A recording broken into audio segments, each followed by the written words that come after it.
السلام علیکم ورحمۃ اللہ وبرکاتہ۔ زین العابدین نے بیمار تھے، ہتکڑیاں تھی، تھکن تھی، سب تھا۔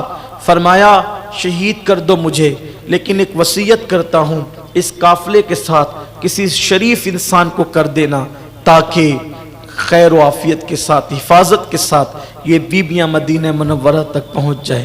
کہتے ہیں کہ پھر اس کے بعد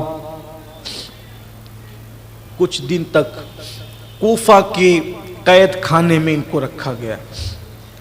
بعض مورخین نے لکھا ہے با اختلاف روایت کم و بیش 35 دن تک کوفہ کے قید خانے میں یہ رہے۔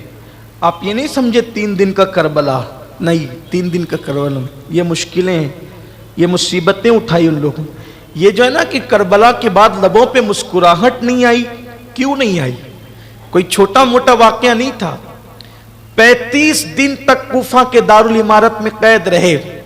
پھر یزید پلید کا خط آیا کہ ان کو یہاں بھیج دو، یہاں بھیج دو، یہاں روانہ کر دو۔ اب وہ 5000 سپاہ کے ساتھ، سپاہیوں کے ساتھ، اب یہ معاذ اللہ جنہیں وہ قیدی کہہ رہے تھے، اس قافلے کو کوفہ سے ملک شام، دمشق، جسے دمشق بھی کہتے ہیں، دمشق روانہ کیا گیا۔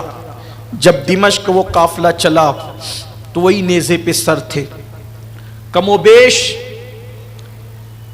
انہوں نے اتنے مقام پر پڑاؤ کیا اور ہر شہر جو بڑا شہر پڑتا تھا وہاں جو وہ گھمایا کہ دیکھو جس نے یزید کے ساتھ بغاوت کی اس کا انجام یہ ہوا، اس لیے جو بھی یزید کے ساتھ بغاوت کرے گا اس کا انجام یہ ہوگا۔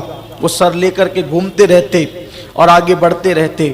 روایتوں میں آتا ہے کہ جب وہ سر لے کر کے چلے تو وہاں پر ان کو پڑاؤ کرنا تھا، ان کو ایک گرجا ملا۔ اس گرجے کو میں نے دیکھا ہے، میں جب ملک شام گیا 2005 میں تو میں نے اس گرجے کو دیکھا۔ وہ گرجا ملا، پتھر کا، بھی پتھر کا وہ بنا ہوا ہے، گرجا ان کو ملا۔ وہ گرجا کے پاس رکے اور وہاں انہوں نے پڑاؤ کیا۔ گرجا کا راہب کبھی باہر نہیں آتا تھا گرجا سے، اس کو کچھ محسوس ہوا، وہ گرجا سے باہر آیا، اور گرجا سے باہر آنے کے بعد اس نے کہا یہ کس کا سر ہے؟ تو کہا یہ ہمارے نبی کے نواسے کا سر ہے۔ یہ کون لوگ ہیں؟ کہا یہ سیدانیاں ہیں۔